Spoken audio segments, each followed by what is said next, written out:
ਪੰਜਾਬ ਮੇਲ TV USA ਦੇਖ ਰਹੇ ਸਾਰੇ ਦਰਸ਼ਕਾਂ ਦਾ ਸਵਾਗਤ ਹੈ। ਮੈਂ ਤੇਜਪਾਲ ਸਿੰਘ ਮਨਹਾਸ ਤੇ ਲੈ ਕੇ ਹਾਜ਼ਰ ਹਾਂ ਪ੍ਰੋਗਰਾਮ ਖਬਰ ਜੰਕਸ਼ਨ। ਸਰਦਾਰ ਨਰਿੰਦਰ ਸਿੰਘ ਸੱਤੀ ਹੁਣੀ ਸਾਡੇ ਕੋਲ ਪਹੁੰਚ ਚੁੱਕੇ ਆ। ਇਹਨਾਂ ਨੂੰ ਜੀ ਆਇਆਂ ਕਹੀਏ ਤੇ ਪ੍ਰੋਗਰਾਮ ਸ਼ੁਰੂ ਕਰੀਏ। ਸੱਤੀ ਸਾਹਿਬ ਜੀ ਆਇਆਂ ਨੂੰ ਸਤਿ ਸ਼੍ਰੀ ਅਕਾਲ ਜੀ। ਸਤਿ ਸ਼੍ਰੀ ਅਕਾਲ ਜੀ ਤੇਜਪਾਲ ਸਿੰਘ ਜੀ। ਸੱਤੀ ਸਾਹਿਬ ਅੱਜ ਇੱਕ ਖਾਸ ਦਿਹਾੜਾ ਆ ਜੀ। ਸੁਖਵਿੰਦਰ ਅੰਮ੍ਰਿਤ ਦੀਆਂ ਲਾਈਨਾਂ ਆ ਜੀ।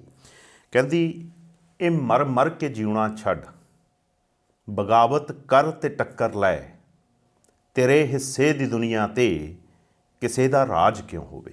ਜੀ। ਸੋ ਅੱਜ ਬੀਬੀਆਂ ਦਾ ਦਿਹਾੜਾ ਹੈ, ਮਹਿਲਾ ਦਿਵਸ ਹੈ ਔਰ ਅਸੀਂ ਦੁਨੀਆ ਦੇ ਉਸ ਖਿੱਤੇ 'ਚ ਹਾਂ ਜਿੱਥੇ ਬੀਬੀਆਂ ਨੂੰ ਕਦੇ ਵੀ, ਮਹਿਲਾਵਾਂ ਨੂੰ ਕਦੇ ਵੀ ਅਸੀਂ ਕਮਜ਼ੋਰ ਸਮਝਿਆ ਨਹੀਂ, ਕਿਉਂਕਿ ਸਾਡੇ ਕੋਲ ਜਿਹੜਾ ਇਤਿਹਾਸ ਹੈ ਉਹ ਚਾਹੇ ਬੀਬੀ ਭਾਗੋ ਵਾਲਾ, ਮਾਤਾ ਭਾਗੋ ਵਾਲਾ, ਤੇ ਚਾਹੇ ਬੀਬੀ ਗੁਲਾਬ ਕੌਰ ਵਾਲਾ ਹੈ, ਤੇ ਚਾਹੇ ਹੋਰ ਅਣਗਿਣ ਤੋਂ ਸ਼ਹੀਦ ਸਿੰਘਣੀਆਂ ਆ, ਚਾਹੇ ਅਣਗਿਣ ਤੋਂ ਮਹਿਲਾਵਾਂ ਆ ਜਿਨ੍ਹਾਂ ਨੇ ਹਾਰ ਨਹੀਂ ਮੰਨੀ, ਆਪਣੀ ਜ਼ਿੰਦਗੀ ਦੀ ਲੜਾਈ ਲੜੀ ਔਰ ਨਿਰੰਤਰ ਅੱਗੇ ਵਧੀਆਂ ਔਰ ਚੰਗੇ ਕੰਮ ਲਈ ਹਮੇਸ਼ਾ ਹੀ ਬੰਦੇ ਦੇ ਮੋਢੇ ਨਾਲ ਮੋਢਾ ਜੋੜ ਕੇ ਖੜੀਆਂ। ਤੇ ਅੱਜ ਫੇਰ ਉਹੀ ਗੱਲ ਹੈ ਵੀ ਬਾਰਡਰਾਂ 'ਤੇ ਜੋ ਹੋ ਰਿਹਾ ਉਹ ਤੁਹਾਨੂੰ ਪਤਾ ਹੀ ਹੈ ਜੀ। ਤੇਜਪਾਲ ਸਿੰਘ ਜੀ, ਇੱਦਾਂ ਆ ਵੀ ਅੱਜ ਕੁੱਲ ਆਲਮ 'ਚ ਕੌਮਾਂਤਰੀ ਮਹਿਲਾ ਦਿਵਸ, ਇੰਟਰਨੈਸ਼ਨਲ ਵਿਮਨਸ ਡੇ ਜਿਹੜਾ ਉਹ ਮਨਾਇਆ ਜਾ ਰਿਹਾ।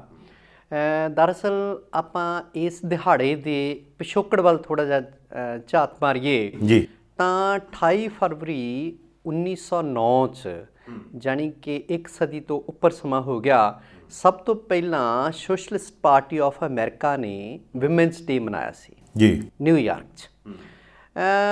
ਔਰ ਉੱਥੇ ਹੋਰ ਦੇਸ਼ਾਂ ਤੋਂ ਵੀ ਡੈਲੀਗੇਟ ਔਰਤਾਂ ਗਈਆਂ, ਜਿਨ੍ਹਾਂ 'ਚ ਇੱਕ ਕਲਾਰਾ ਜੈਟਕਿਨ ਨਾਂ ਦੀ ਔਰਤ ਆ, ਉਹ ਵੀ ਡੈਲੀਗੇਟ ਵਜੋਂ ਜਰਮਨ ਤੋਂ ਗਈ ਸੀ, ਜਿਹਨੇ ਬਾਅਦ ਦੇ ਵਿੱਚ ਔਰਤਾਂ ਦੀ ਐਮੈਂਸੀਪੇਸ਼ਨ ਲਈ, ਉਹਨਾਂ ਦੀ ਆਜ਼ਾਦੀ ਲਈ, ਉਹਨਾਂ ਦੇ ਹਕੂਕ ਲਈ ਸਾਰੀ ਉਮਰ ਬਹੁਤ ਕੰਮ ਕੀਤਾ। ਬਿਲਕੁਲ। ਉਹਨੇ ਉੱਥੇ ਸੁਝਾਅ ਦਿੱਤਾ ਵੀ ਕਿਉਂ ਨਾ ਬਾਕੀ ਦੁਨੀਆ 'ਚ ਵੀ ਮਨਾਇਆ ਜਾਵੇ।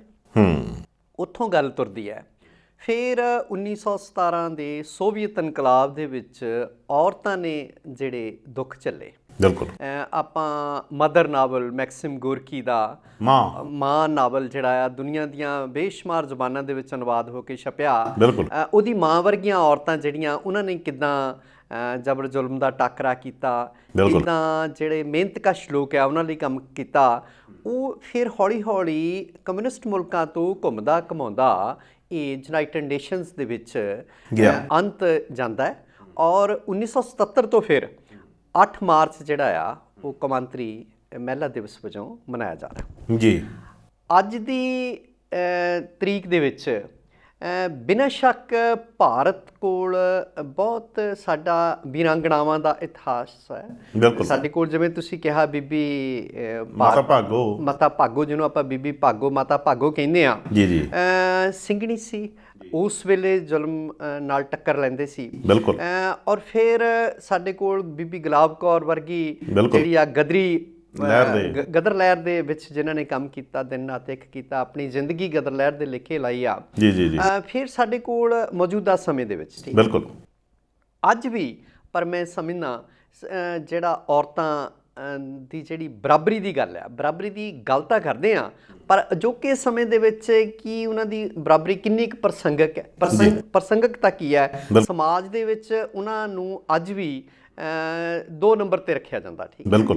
ਮਰਦ ਪ੍ਰਧਾਨ ਸਮਾਜ ਆਪਾਂ ਕਹਿੰਦੇ ਆ, ਇਕੱਲਾ ਇਸ ਖਿੱਤੇ 'ਚ ਨਹੀਂ, ਏਸ਼ੀਆ 'ਚ ਨਹੀਂ, ਅਰਬ ਮੁਲਕਾਂ 'ਚ ਤੁਸੀਂ ਦੇਖੋ ਆ ਹੁਣ ਔਰਤਾਂ ਨੂੰ ਸਾਊਦੀ ਅਰਬ ਦੇ ਵਿੱਚ ਗੱਡੀ ਚਲਾਉਣ ਦੀ ਆਗਿਆ ਮਿਲੀ ਹੈ। ਫੁੱਟਬਾਲ ਦੇ ਮੈਚ ਨਹੀਂ ਸੀ ਦੇਖ ਸਕਦੀਆਂ, ਪਰਦੇ 'ਚ ਰਹਿਣਾ ਪੈਂਦਾ ਸੀਗਾ। ਠੀਕ ਹੈ। ਉਸ ਪਿੱਛੋਂ ਸਾਰਾ ਸ਼ਗੁਫਤਾ ਜਿਹੜੀ ਆਪਣਾ ਬਲਦੇ ਅੱਖਰ ਜਿਹਦੀ ਬਹੁਤ ਮਸ਼ਹੂਰ ਹੋਈ ਸੀ, ਸਵੈ ਜੀਵਨੀ, 30 ਸਾਲ ਦੀ ਉਮਰ 'ਚ ਚੜ੍ਹਾਈ ਕਰ ਗਈ। ਉਹਦੀਆਂ ਨਜ਼ਮਾਂ ਪੜ੍ਹੋ ਤੇ ਆਪਾਂ ਨੂੰ ਪਤਾ ਲੱਗਦਾ ਵੀ ਔਰਤ ਦੇ ਨਾਲ ਕਿੰਨੇ ਜ਼ੁਲਮ ਹੋ ਰਹੇ ਆ। ਅੱਜ ਹੀ ਸਾਡੇ ਵਿਸ਼ਾਲ ਪੰਜਾਬੀ ਦਾ ਨਾਮਵਰ ਸ਼ਾਇਰ ਹੈ, ਉਹਨੇ ਅਜੋਕੀ ਸਥਿਤੀ ਬਾਰੇ ਲਿਖਿਆ। ਸਾਡੇ ਜਿਹਨਾਂ ਨੂੰ ਆਪਾਂ ਭਗਵਾਨ ਕਹਿੰਦੇ ਆ, ਮੈਂ ਨਾਂ ਨਹੀਂ ਲਊਂਗਾ, ਉਹ ਪਹਿਲਾਂ ਤਾਂ ਜਿਹੜਾ ਗੁਆਂਢੀ ਮੁਲਕ 'ਚੋਂ ਕੋਈ ਉਹਨਾਂ ਨੂੰ ਉਧਾਲ ਕੇ ਲੈ ਜਾਂਦਾ, ਜੰਗ ਜਿੱਤ ਕੇ ਘਰ ਲਿਆਂਦਾ ਜਾਂਦਾ। ਠੀਕ ਹੈ। ਫਿਰ ਉਹਨਾਂ ਨੂੰ ਅਗਨੀ ਪ੍ਰੀਖਿਆ 'ਚੋਂ ਲੰਘਣਾ ਪੈਂਦਾ। ਫਿਰ ਉਹ ਜਦੋਂ ਹਾਮਲਾ ਹੁੰਦੇ ਨੇ ਤਾਂ ਉਸੇ ਸਥਿਤੀ 'ਚ ਉਹਨਾਂ ਨੂੰ ਘਰੋਂ ਬਾਹਰ ਕੱਢ ਦਿੱਤਾ ਜਾਂਦਾ। ਅਤੇ ਫਿਰ ਇੱਕ ਰਿਸ਼ੀ ਦੇ ਜਿਹੜਾ ਆ ਉਹ ਆਸ਼ਰਮ 'ਚ ਜਾ ਕੇ ਉਹਨਾਂ ਦਾ ਜਣੇਪਾ ਹੁੰਦਾ। ਬਿਲਕੁਲ ਬਿਲਕੁਲ ਇਸ ਤਰ੍ਹਾਂ ਵੀ ਸਾਡੇ ਹੁੰਦਾ ਹੈਗਾ। ਠੀਕ ਹੈ। ਸੋ ਅੱਜ ਇਹ ਦਿਹਾੜਾ 21ਵੀਂ ਸਦੀ ਦੇ ਵਿੱਚ ਜਦੋਂ ਜਿਹੜਾ ਆ ਉਹ ਪਹਿਲੇ ਉਹਦੇ ਕੁਆਟਰ ਦੇ ਵਿੱਚ ਮਨਾਇਆ ਜਾ ਰਿਹਾ, 1921 ਆ ਗਿਆ, ਅਤੇ ਮੈਨੂੰ ਲੱਗਦਾ ਅਜੇ ਵੀ ਔਰਤਾਂ ਦੀ ਆਜ਼ਾਦੀ, ਠੀਕ ਹੈ, ਅਮਰੀਕਾ ਤੋਂ ਇਹ ਸ਼ੁਰੂ ਹੁੰਦਾ ਸਾਰਾ ਕੁਛ, ਅਮਰੀਕਨ ਔਰਤਾਂ ਨੂੰ ਵੋਟ ਪਾਉਣ ਦਾ ਹੱਕ ਮਿਲਦਾ ਹੈਗਾ, ਹੌਲੀ ਹੌਲੀ ਇਹ ਇੰਗਲੈਂਡ ਦੇ ਵਿੱਚ ਆਉਂਦਾ। ਤੁਸੀਂ ਦੇਖੋ ਐਲਿਜ਼ਾਬੇਥਨ ਪੀਰੀਅਡ ਦੇ ਵਿੱਚ ਉਹਨਾਂ ਨਾਲ ਕਿੰਨਾ ਕੁਛ ਹੁੰਦਾ ਰਿਹਾ, ਪਰ ਅੱਜ ਔਰਤ ਜਿਹੜੀ ਹੈ ਉਹ ਅਬਲਾ ਨਹੀਂ ਰਹੀ। ਇੰਗਲੈਂਡ ਦੀ ਗੱਲ ਕੀਤੀ ਆ, ਇੰਗਲੈਂਡ ਦੇ ਵਿੱਚ ਵੀ ਜਿਹੜਾ VOTING ਰਾਈਟਸ ਦੇ ਲਈ ਸਭ ਤੋਂ ਵੱਡੀ ਲੜੀ ਆ ਉਹ ਸੋਫੀਆ ਦਲੀਪ ਸਿੰਘ ਜੀ, ਉਹ ਵੀ ਆਪਣੇ ਉਸੇ ਘਰਾਣੇ ਨੂੰ ਆਉਂਦੀ ਹੈ। ਬਿਲਕੁਲ। ਔਰ ਉਹ ਤੋਂ ਵੱਡੀ ਗੱਲ ਆ ਵੀ ਮਹਾਰਾਣੀ ਸਦਾ ਕੌਰ, ਮਹਾਰਾਜਾ ਰਣਜੀਤ ਸਿੰਘ ਨੂੰ ਬਣਾਉਣ ਵਾਲੀ ਮਹਾਰਾਣੀ ਸਦਾ ਕੌਰ ਹੈ। ਠੀਕ ਹੈ। ਔਰ ਆਪਾਂ ਸਾਰੇ, ਸਾਡੇ ਪਹਿਲੇ ਪਾਤਸ਼ਾਹੀ ਦਾ ਫਰਮਾਨ ਹੈ ਪਈ ਸੋ ਕਿਉਂ ਮੰਗਦਾ ਆਖੀਏ ਜਿਤ ਜੰਮੇ ਰਾਬ ਜਾਨ। ਗੁਰਬਾਣੀ ਤਾਂ ਔਰਤ ਦੀ ਸਿਫਤ ਸਲਾਹ ਕਰਦੀ ਆ, ਔਰਤ ਕਰਕੇ ਤੁਸੀਂ ਤਾਂ ਮੈਂ ਇੱਥੇ ਬੈਠੇ ਆ। ਠੀਕ ਹੈ। ਔਰ ਜਿਹੜੇ ਗੁਣ ਜਿਹੜਾ ਅਕਾਲ ਪੁਰਖ ਨੇ, ਕਹਿ ਲਓ ਕੁਦਰਤ ਨੇ ਔਰਤ ਨੂੰ ਬਖਸ਼ੇ ਆ, ਮਨੁੱਖ ਉਹਨਾਂ ਗੁਣਾਂ ਦਾ ਧਾਰਨੀ ਨਹੀਂ ਹੋ ਸਕਦਾ।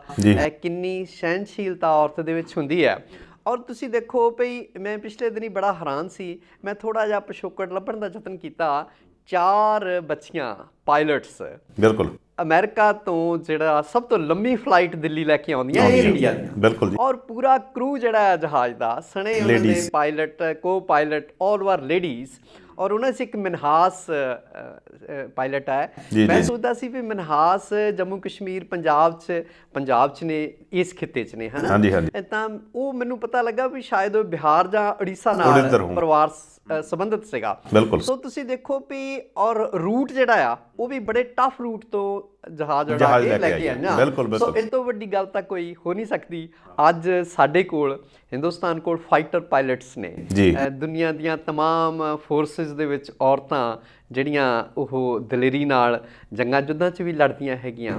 ਠੀਕ ਆ। ਸ਼ਾਂਤੀ ਦੇ ਵੇਲੇ ਵੀ ਕੰਮ ਕਰਦੀਆਂ ਆ। ਸਾਡੇ ਕੋਲ ਬਿਹਤਰੀਨ ਦਿਮਾਗ ਆ, ਤਾਂ ਸਾਡੇ ਕੋਲ ਨਾਸਾ ਦੀਆਂ ਵਿਗਿਆਨੀ ਨੇ।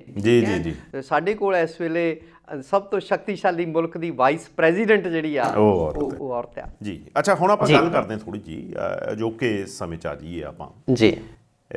ਤੁਹਾਨੂੰ ਪਤਾ ਵੀ ਬਾਰਡਰ 'ਤੇ ਜੋ ਚੱਲ ਰਿਹਾ, ਦਿੱਲੀ ਬਾਰਡਰ ਦੇ ਉੱਤੇ ਪ੍ਰਧਾਨ ਮੰਤਰੀ ਮੋਦੀ ਦੀ ਪਹਿਲਾਂ ਫੋਟੋ ਛਪਦੀ ਆ ਟਾਈਮ ਮੈਗਜ਼ੀਨ ਦੇ ਕਵਰ ਦੇ ਉੱਤੇ। ਬਿਲਕੁਲ ਜੀ। ਅਤੇ ਭਗਤ ਲੋਕ ਬੜੀ ਰੌਲੀ ਪਾਉਂਦੇ ਆ, ਉਹ ਸਾਡੇ 'ਤੇ ਆਕਾ ਕਹਿੰਦੇ ਟਾਈਮ ਮੈਗਜ਼ੀਨ 'ਤੇ ਆ ਗਏ ਜੀ। ਉਸ ਤੋਂ ਬਾਅਦ ਫਿਰ ਪਿਛਲੀ ਇਲੈਕਸ਼ਨ ਤੋਂ ਬਾਅਦ ਡਿਵਾਈਡਰ ਆਫ ਸਮਥਿੰਗ ਕਰਕੇ ਟਾਈਮ ਮੈਗਜ਼ੀਨ 'ਤੇ ਫਿਰ ਉਹਨਾਂ ਦੀ ਫੋਟੋ ਛਪਦੀ ਹੈ, ਅਤੇ ਉਹੀ ਭਗਤ ਲੋਕ ਰੌਲੀ ਪਾਉਂਦੇ ਆ ਟਾਈਮ ਮੈਗਜ਼ੀਨ 'ਤੇ ਆਉਂਦਾ ਹੀ ਕੱਖ ਨਹੀਂ, ਇਹ ਸਾਡੇ ਆਕਾ ਨੂੰ ਇੱਦਾਂ ਕਿੱਦਾਂ ਬੋਲ ਸਕਦਾ। ਅਤੇ ਹੁਣ ਸਾਡੀਆਂ ਬੀਬੀਆਂ ਜਿਹੜੀਆਂ ਉਹ ਵੀ ਟਾਈਮ ਮੈਗਜ਼ੀਨ 'ਤੇ ਆ ਗਈਆਂ। ਦੇਖੋ, ਬੀਬੀਆਂ ਜਿਹੜੀਆਂ ਨਾ, ਉਹ ਆਪਾਂ ਪਹਿਲਾਂ ਹੀ ਗੱਲ ਕਰਕੇ ਹਟੇ ਹਾਂ ਵੀ ਕਿਸੇ ਗੱਲੋਂ ਘੱਟ ਨਹੀਂ। ਬਿਲਕੁਲ। ਅੱਜ ਬੀਬੀਆਂ ਦਿੱਲੀ ਦੀਆਂ ਬਰੂਹਾਂ 'ਤੇ ਆਪਣੀ ਸ਼ਕਤੀ ਦਾ ਮੁਜ਼ਾਹਰਾ ਕਰ ਰਹੀਆਂ ਜੀ। ਔਰ ਉੱਥੇ ਜਿਹੜਾ ਕਿਸਾਨੀ ਅੰਦੋਲਨ ਦੀ ਸਟੇਜ ਆ, ਅੱਜ ਉਹਦਾ ਸਾਰਾ ਪ੍ਰਬੰਧਨ, ਸੰਚਾਲਨ ਉਹ ਬੀਬੀਆਂ ਦੇ ਹੱਥ ਆ ਅੱਜ ਦੇ ਦਿਨ, ਕੌਮਾਂਤਰੀ ਮਹਿਲਾ ਦਿਵਸ ਦੇ ਦਿਨ 'ਤੇ। ਔਰ ਪੂਰੇ ਉੱਤਰੀ ਭਾਰਤ ਤੋਂ ਅਤੇ ਭਾਰਤ ਦੇ ਹੋਰ ਖਿੱਤਿਆਂ 'ਚੋਂ ਔਰਤਾਂ ਉੱਥੇ ਆਣ ਕੇ ਬੈਠੀਆਂ ਨੇ ਜੀ। ਦੇਖੋ, ਜੋ ਸਰਕਾਰਾਂ ਜਿਹੜੀਆਂ ਆ ਨਾ, ਉਹ ਕਾਰਪੋਰੇਟ ਮਾਡਲ ਲਾਗੂ ਕਰਨਾ ਚਾਹੁੰਦੀਆਂ, ਔਰ ਉਹਦੇ ਵਿੱਚ ਸਾਰਿਆਂ ਦੀ ਲੁੱਟ ਖਸੁੱਟ ਹੁੰਦੀ ਹੈਗੀ ਆ। ਬਿਲਕੁਲ ਸਹੀ ਗੱਲ ਹੈ। ਸਵਾਏ ਚੁਣਿੰਦਾ ਲੋਕਾਂ ਨੂੰ ਛੱਡ ਕੇ। ਅਤੇ ਅੱਜ ਜੋ ਕੁਛ ਦਿੱਲੀ ਹੋ ਰਿਹਾ, ਤੁਸੀਂ ਦੇਖੋ 100 ਦਿਨ ਤੋਂ ਉੱਤੇ ਜਿਹੜਾ ਆ ਸਮਾਂ ਹੋ ਗਿਆ। ਬਿਲਕੁਲ। ਅਤੇ ਸਰਕਾਰ ਜਿਹੜੀ ਆ ਕੁਛ ਨਹੀਂ, ਉਹਨੇ ਅੱਜ ਤੱਕ ਉਸ ਦਿਸ਼ਾ ਵੱਲ ਪਈ ਇਹ ਅੰਦੋਲਨ ਖਤਮ ਹੋਵੇ ਜਾਂ ਇਹਨੂੰ ਗੌਲਣ ਵਾਲੇ ਪਾਸੇ ਨੂੰ, ਬਲਕਿ ਤੋਮਰ ਹੋਰਾਂ ਦੇ ਬਿਆਨ ਜਿਹੜੇ ਆ ਉਹ ਕਈ ਵਾਰੀ ਆਪਾ ਵਿਰੋਧੀ ਬਿਆਨ ਹੁੰਦੇ ਆ, ਅੱਜ ਹੋਰ ਕਹਿੰਦੇ ਆ, ਕੱਲ੍ਹ ਹੋਰ ਕਹਿੰਦੇ ਨੇ ਸਾਡੇ ਮਾਨਯੋਗ ਖੇਤੀਬਾੜੀ ਮੰਤਰੀ। ਤਾਂ ਜੋ ਅੱਜ ਔਰਤਾਂ ਜਿਹੜਾ ਅੱਜ ਟਰੈਕਟਰ ਵੀ ਆਪ ਚਲਾ ਕੇ ਲੈ ਕੇ ਗਈਆਂ। ਬਿਲਕੁਲ। ਠੀਕ ਹੈ। ਪੰਜਾਬ ਦੇ ਵਿੱਚ, ਹਰਿਆਣੇ ਦੇ ਵਿੱਚ ਵੱਖ-ਵੱਖ ਥਾਈਂ ਜਿਹੜਾ ਆ ਉਹ ਮੁਜ਼ਾਹਰੇ ਵੀ ਹੋਏ ਨੇ। ਸੋ ਦਿੱਲੀ ਜੋ ਕੁਛ ਹੋ ਰਿਹਾ ਹੈ, ਮੇਰੀ ਚਾਚੇ ਸਰਕਾਰ ਜੇ ਅਜੇ ਵੀ ਸੁੱਤੀ ਰਹੀ ਤਾਂ ਸ਼ਾਇਦ ਇਹ ਮਾਮਲਾ ਜੋ ਅੱਜ ਆਪਾਂ ਨੂੰ ਦਿਸ ਰਿਹਾ ਉਹਦੇ ਤੋਂ ਵਧੇ। ਅੱਛਾ, ਥੋੜ੍ਹਾ ਜਿਹਾ ਬੰਗਾਲ ਚੱਲਦੇ ਹਾਂ ਜੀ। ਮਮਤਾ ਬੈਨਰਜੀ ਤੁਹਾਨੂੰ ਪਤਾ ਇਲੈਕਸ਼ਨ ਹੈ ਤੇ ਬੇਬਾਕ ਲੀਡਰ ਜਿਹਨੂੰ ਆਪਾਂ ਹਿੰਦੁਸਤਾਨ ਦੇ ਭਾਰਤ ਦੇ ਕਹਿ ਲਈਏ, ਮਮਤਾ ਬੈਨਰਜੀ ਨੇ, ਉਹਨਾਂ ਨੇ ਕੱਲ੍ਹ ਜਾਂ ਪਰਸੋਂ ਕੱਲ੍ਹ ਮੇਰੇ ਖਿਆਲ ਕਿਹਾ, ਉਹਨਾਂ ਨੇ ਕਹਿੰਦੇ ਵੀ ਦੁਨੀਆ ਦਾ ਸਭ ਤੋਂ ਝੂਠਾ ਵਿਅਕਤੀ ਸਾਡਾ ਪ੍ਰਾਈਮ ਮਿਨਿਸਟਰ ਹੈ ਜੀ। ਦੇਖੋ, ਉਹਨਾਂ ਨੇ ਪੱਛਮੀ ਬੰਗਾਲ 'ਚ ਰੈਲੀ ਕੀਤੀ। ਸਾਡੀ ਕੇਂਦਰੀ ਹਕੂਮਤ ਦਾ ਪੂਰਾ ਜ਼ੋਰ ਉਸ ਰੈਲੀ 'ਚ ਇਕੱਠ ਕਰਨ ਲਈ ਸੀਗਾ। ਹੁਣ ਉੱਥੇ ਕਰੋਨਾ ਵੀ ਹੈ ਨਹੀਂਗਾ। ਕਰੋਨਾ ਇਸ ਵੇਲੇ ਮਹਾਰਾਸ਼ਟਰ ਵਾਲੇ ਪੰਜਾਬ 'ਚ ਆ ਗਿਆ ਦੁਬਾਰਾ, ਪੰਜਾਬ 'ਚ ਆ ਗਿਆ, ਠੀਕ ਹੈ।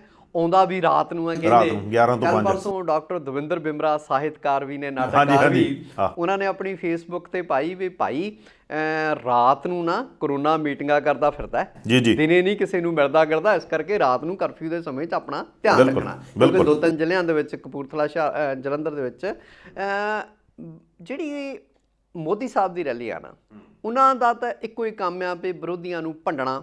ਬਿਨਾਂ ਸ਼ੱਕ ਉਹਨਾਂ ਨੇ ਬੀਬੀ ਮਮਤਾ ਬੈਨਰਜੀ ਹੁਣਾਂ ਨੂੰ ਵੀ ਭੰਡਿਆ, ਆਲੋਚਨਾ ਕੀਤੀ ਵੀ ਪਿਛਲੇ ਇੰਨੇ ਸਾਲਾਂ ਤੋਂ ਬੰਗਾਲ ਜਿਹੜਾ ਲੁੱਟਿਆ ਪੁੱਟਿਆ ਗਿਆ, ਵੀ ਤੁਹਾਡੀ ਮਿਹਨਤ ਜਿਹੜੀ ਆ, ਮਿਹਨਤ ਕਸ਼ਾਂ ਦੀ, ਉਹ ਸਾਰੀ ਬੀਬੀ ਹੋਰੀ ਲੁੱਟ ਕੇ ਲੈ ਗਏ, ਬੀਬੀ ਮਮਤਾ ਬੈਨਰਜੀ। ਪਿਛਲੇ ਦਿਨੀ ਤੁਹਾਨੂੰ ਪਤਾ ਵੀ ਇਹਨਾਂ ਦੀ ਇੱਕ ਲੀਡਰ ਜਿਹੜੀ ਆ ਉਹ ਫਸਦੀ ਆ ਕਿਸੇ ਮਸਲੇ 'ਚ, ਤਾਂ ਬੀਬੀ ਮਮਤਾ ਬੈਨਰਜੀ ਦਾ ਭਤੀਜਾ ਜਿਹੜਾ ਆ ਉਹਦੇ ਤੇ ਐਨਫੋਰਸਮੈਂਟ ਡਾਇਰੈਕਟੋਰੇਟ ਵਾਲੇ ਤੰਗ ਕਰਨ ਲੱਗ ਪਏ। ਬਿਲਕੁਲ। ਮਮਤਾ ਬੈਨਰਜੀ ਹੁਣੀ ਦਿੱਲੀ ਕਿਸਾਨਾਂ ਦੇ ਨਾਲ ਫੋਨ ਤੇ ਵੀ ਆਗੂਆਂ ਨਾਲ ਇੱਕ ਤੋਂ ਵੱਧ ਵਾਰ ਗੱਲ ਕਰ ਚੁੱਕੇ ਆ ਜੀ, ਹਮਾਇਤ ਦੇ ਚੁੱਕੇ ਆ ਡੇ 1 ਤੋਂ, ਜਦੋਂ ਤੋਂ ਅੰਦੋਲਨ ਸ਼ੁਰੂ ਹੋਇਆ। ਬਿਲਕੁਲ। ਪਰ ਇੱਕ ਸੂਬੇ ਦਾ ਜਿਹੜਾ ਮੁੱਖ ਮੰਤਰੀ ਆ, ਜਦੋਂ ਉਹ ਪ੍ਰਧਾਨ ਮੰਤਰੀ ਬਾਰੇ ਇਹ ਸ਼ਬਦ ਵਰਤਦਾ ਨਾ ਭਈ ਅੱਜ ਤੱਕ ਦਾ ਸਭ ਤੋਂ ਝੂਠਾ ਪ੍ਰਧਾਨ ਮੰਤਰੀ ਜੀ, ਤਾਂ ਉਹ ਗੱਲ ਤੁਸੀਂ ਅਣਗੌਲਿਆ ਨਹੀਂ ਕਰ ਸਕਦੇ। ਬਿਲਕੁਲ। ਤੇ ਬੀਬੀ ਮਮਤਾ ਬੈਨਰਜੀ ਫਾਇਰ ਬ੍ਰਾਂਡ ਆਗੂ ਹੋਣਾ ਇੱਕ ਗੱਲ ਆ, ਤੇ ਕਿਤੇ ਕਿਤੇ ਜਿਹੜਾ ਆ ਸੱਚ ਲੋਕਾਂ 'ਚ ਰੱਖਣਾ ਦੂਜੀ ਗੱਲ ਹੋ ਜਾਂਦੀ ਆ, ਠੀਕ ਹੈ। ਬਿਲਕੁਲ। ਮੈਂ ਮੋਦੀ ਸਾਹਿਬ ਦੀ ਜਿਹੜੀ ਕੱਲ੍ਹ ਵਾਲੀ ਰੈਲੀ ਆ ਨਾ, ਉਹ ਇੱਕ ਸਰਕਾਰੀ ਇਕੱਠ ਸੀ। ਕੋਈ 15 ਲੱਖ ਕਹਿੰਦਾ, ਕੋਈ 10 ਲੱਖ ਕਹਿੰਦਾ, ਪਰ ਬੀਬੀ ਹੁਣਾਂ ਦੀ ਵੀ ਕੱਲ੍ਹ ਰੈਲੀ ਸੀ। ਜਿਹੜੀ ਪਿਛਲੇ ਹਫ਼ਤੇ ਕਲਕੱਤੇ ਦੇ ਵਿੱਚ ਰੈਲੀ ਹੁੰਦੀ ਆ, ਜਿਹਦੇ ਵਿੱਚ ਕਿਸਾਨ, ਬੁੱਧੀਜੀਵੀ, ਜਿਹਦੇ ਵਿੱਚ ਵਿਦਿਆਰਥੀ ਵਰਗ, ਜਿਹਦੇ ਵਿੱਚ ਯੂਨੀਅਨਿਸਟ, ਜਿਹਦੇ ਵਿੱਚ ਆਮ ਲੋਕ ਜਿਹੜੇ ਪੱਛਮੀ ਬੰਗਾਲ ਦੇ ਇਕੱਠੇ ਹੁੰਦੇ ਨੇ, ਮੈਂ ਉਸ ਰੈਲੀ ਨੂੰ, ਪਿਛਲੇ ਹਫ਼ਤੇ ਵਾਲੀ ਨੂੰ ਰੈਲੀ ਮੰਨਦਾ। ਰਜਿੰਦਰ ਸਿੰਘ, ਦੀਪ ਸਿੰਘ ਵਾਲਾ, ਬਿਲਕੁਲ, ਉਹ ਜਾ ਕੇ ਉੱਥੇ ਸੰਬੋਧਨ ਕਰਦੇ ਆ ਔਰ ਉਹ ਕਹਿੰਦੇ ਆ ਵੀ ਇਹ ਰੈਲੀ, ਅਸੀਂ ਇੱਦਾਂ ਦੀਆਂ ਰੈਲੀਆਂ ਦੇਸ਼ ਦੇ ਬਾਕੀ ਹਿੱਸਿਆਂ 'ਚ ਵੀ ਕਰਾਂਗੇ, ਵੀ ਇਹਨਾਂ ਦੇ ਪਾਜ ਅਗਾੜਾਂਗੇ। ਉਹ ਰੈਲੀ ਸੀ। ਉੱਥੇ ਜਿਹੜੀਆਂ ਗੱਲਾਂ ਉਹ ਸਰੋਕਾਰ ਜਿਹੜੇ ਆ ਉਹ ਦੇਖਣ ਵਾਲੇ ਬਣਦੇ ਨੇ ਜੀ। ਅੱਛਾ, ਹਰਿਆਣੇ 'ਚ ਇਸ ਵੇਲੇ ਆਪਾਂ ਸਾਰਿਆਂ ਨੂੰ ਪਤਾ ਵੀ ਬਜਟ ਸੈਸ਼ਨ ਚੱਲ ਰਿਹਾ ਜੀ। ਭੁਪਿੰਦਰ ਸਿੰਘ ਹੁੱਡਾ ਹੁਣੀ ਅਵਿਸ਼ਵਾਸ ਦਾ ਜਿਹੜਾ ਮਤਾ ਆ ਉਹ ਦਿੱਤਾ। ਪਹਿਲਾਂ ਤਾਂ ਕਹਿੰਦੇ ਸਪੀਕਰ ਨੇ ਸੁਣਿਆ ਹੀ ਨਹੀਂ, ਕਈ ਦਿਨ ਰੱਖ ਕੇ ਬੈਠੇ ਰਹੇ, ਫਿਰ ਰੌਲੀ ਰੂਲੀ ਪਈ ਤੇ ਉਹਨੂੰ ਕਹਿੰਦੇ ਸਵੀਕਾਰ ਕਰ ਲਿਆ ਉਹਨਾਂ ਨੇ, ਤੇ 10 ਤਰੀਕ ਨੂੰ ਵੋਟਿੰਗ ਆ। ਤੇ ਸੰਯੁਕਤ ਕਿਸਾਨ ਮੋਰਚੇ ਨੇ ਅਪੀਲ ਕੀਤੀ ਆ ਵੀ ਭਾਈ ਆਪਣੇ ਆਪਣੇ ਐਮਐਲਏ ਨੂੰ ਫੜੋ, ਉਹਨੂੰ ਕਹੋ ਵੀ ਹਰਿਆਣੇ ਦੀ ਸਰਕਾਰ ਹੁਣ ਸਿੱਟ ਲਓ। ਤੁਸੀਂ ਦੇਖੋ ਵੀ ਪਿੱਛੇ ਦੁਸ਼ਯੰਤ ਚਟਾਲਾ ਹੁਣੀ ਕਿੱਦਾਂ ਦੇ ਬਿਆਨ ਦਿੰਦੇ ਸੀਗੇ ਜੀ, ਵੀ ਜਿਹੜਾ ਅੰਦੋਲਨ ਆ ਉਹ ਖਤਮ ਹੋਣਾ ਚਾਹੀਦਾ। ਬਿਲਕੁਲ, ਠੀਕ ਹੈ। ਉਹਨਾਂ ਦੇ ਦਾਦਿਆਂ ਪੜਦਾਦਿਆਂ ਨੇ, ਠੀਕ ਹੈ, ਸੁਖਨਾ ਹੁਣ ਵੀ ਜਿਹੜਾ ਦਾਦਾ ਸ਼੍ਰੀ ਇਸ ਵੇਲੇ ਅੰਦਰ ਬੈਠੇ ਆ, ਪਿੱਛੇ ਪੈਰੋਲ ਵੀ ਨਹੀਂ ਮਿਲੀ ਜੀ। ਤਾਂ ਹੁਣ ਜੋ ਕੁਛ ਖੱਟਰ ਸਰਕਾਰ ਨੇ, ਖੱਟਰ ਹੋਰੀ, ਮਨੋਹਰ ਲਾਲ ਖੱਟਰ ਹੋਰੀ ਕੀਤਾ, ਉਹ ਆਪਣੇ ਸਾਹਮਣੇ ਆ ਵੀ ਕਿੱਦਾਂ ਪੂਰੀ ਵਾਹ ਲਾਈ ਕਿਸਾਨ ਅੰਦੋਲਨ ਨੂੰ ਫੇਲ ਕਰਨ ਦੀ, ਠੀਕ ਹੈ।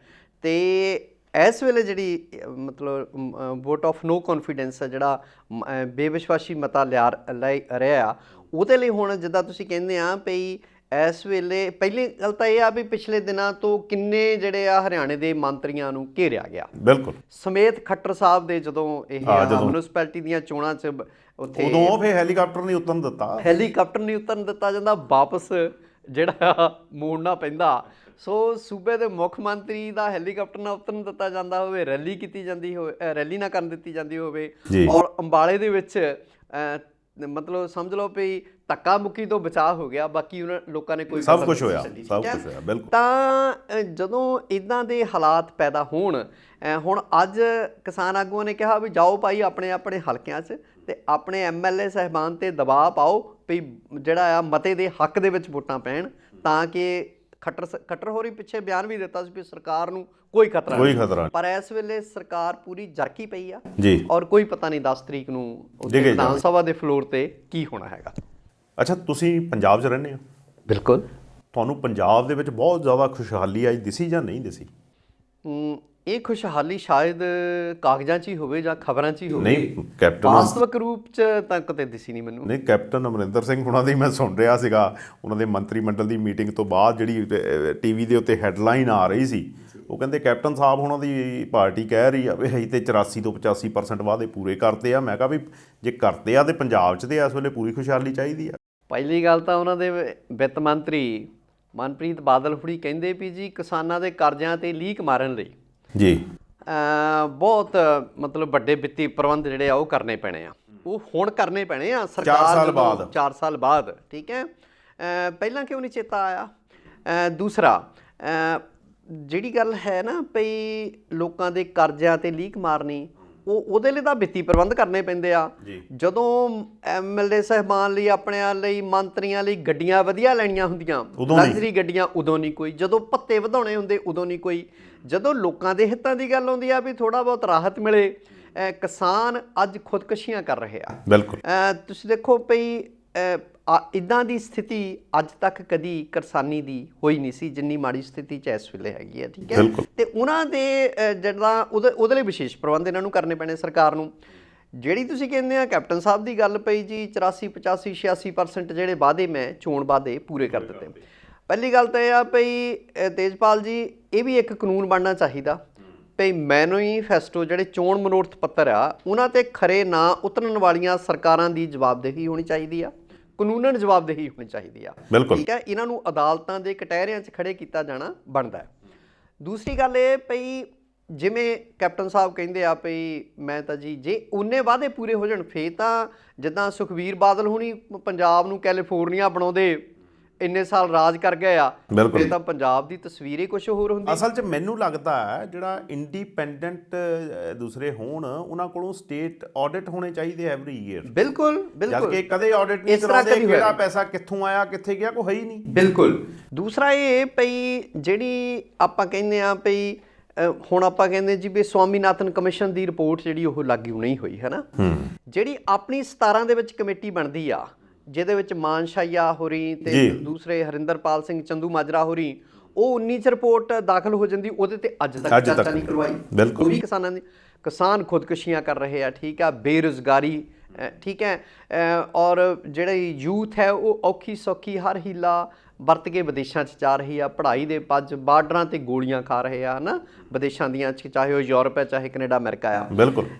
ਪਹਿਲੀ ਗੱਲ ਤਾਂ ਇਹ ਆ ਵੀ ਪਹਿਲੇ 2 ਵਾਅਦਿਆਂ ਦੀ ਆਪਾਂ ਗੱਲ ਕਰ ਲੈਂਦੇ ਆ ਮੋਟੀ ਤੌਰ ਤੇ ਭਈ ਗੁਟਕਾ ਫੜ ਕੇ ਕੈਪਟਨ ਸਾਹਿਬ ਨੇ ਸਹੁੰ ਖਾਧੀ ਸੀ ਵੀ 4 ਹਫ਼ਤਿਆਂ 'ਚ ਪੰਜਾਬ 'ਚੋਂ ਨਸ਼ਾ, ਅੱਜ ਵੀ ਨਸ਼ੇ ਦਾ ਦੈਂਤ ਉੱਦਾਂ ਹੀ ਆਪਣੇ ਪੰਜੇ ਮਤਲਬ ਖਿਲਾਰ ਕੇ ਖੜਾ ਹੈਗਾ। ਬਿਲਕੁਲ, ਠੀਕ ਆ। ਦੂਸਰੀ ਗੱਲ ਬੇਰੁਜ਼ਗਾਰੀ ਉੱਦਾਂ ਹੀ ਹੈ, ਬੇਰੁਜ਼ਗਾਰੀ ਕਈ ਗੁਣਾ ਵੱਧ ਗਈ ਆ। ਪੂਰੇ ਬੱਚਿਆਂ ਨੂੰ ਟੈਬ ਦੇਣੇ ਸੀਗੇ ਸਕੂਲਾਂ ਦਿਆਂ ਨੂੰ, ਕਿਤੇ ਨਹੀਂ ਦਿੱਤੇ ਗਏ, ਠੀਕ ਹੈ। ਮੈਂ ਕਹਿੰਦਾ ਵੀ ਬਾਕੀ ਤਾਂ ਗੱਲਾਂ ਹੀ ਛੱਡੋ, ਤੁਸੀਂ ਜਿਹੜਾ ਇਹ 2 ਵਾਅਦੇ ਹੀ ਘੱਟੋ ਘੱਟ ਜਿਹੜਾ ਨੰਬਰ 1 ਵਾਲੀ ਗੱਲ ਸੀ ਨਸ਼ਿਆਂ ਵਾਲੀ, ਉਹੀ ਪੰਜਾਬ 'ਚੋਂ ਖਤਮ ਹੋ ਗਏ ਹੁੰਦੇ ਇਹਨਾਂ ਸਾਲਾਂ ਦੌਰਾਨ, ਇਸ ਰਾਜਾ ਸਾਹਿਬ ਦੀ ਹਕੂਮਤ ਦੌਰਾਨ, ਤੇ ਪੰਜਾਬ ਦੀ ਜਿਹੜੀ ਤਸਵੀਰ ਉਹ ਬਦਲ ਜਾਣੀ ਸੀ। ਸਮਾਂ ਹੋ ਰਿਹਾ ਇੱਕ ਬ੍ਰੇਕ ਦਾ, ਮਿਲਦੇ ਹਾਂ ਬ੍ਰੇਕ ਤੋਂ ਬਾਅਦ। ਦੁਨੀਆ ਨੂੰ ਜਾਣੋ ਪੰਜਾਬ ਮੇਲ USA ਚੈਨਲ ਦੇ ਨਾਲ। ਸੰਸਾਰ ਭਰ ਦੀਆਂ ਖਬਰਾਂ ਜਾਣਨ ਲਈ, ਖਬਰਾਂ ਦੀ ਡੂੰਘਾਈ ਤੱਕ ਪਹੁੰਚਣ ਲਈ ਰੋਜ਼ ਵੇਖੋ ਪੰਜਾਬ ਮੇਲ ਅਖਬਾਰਨਾਮਾ।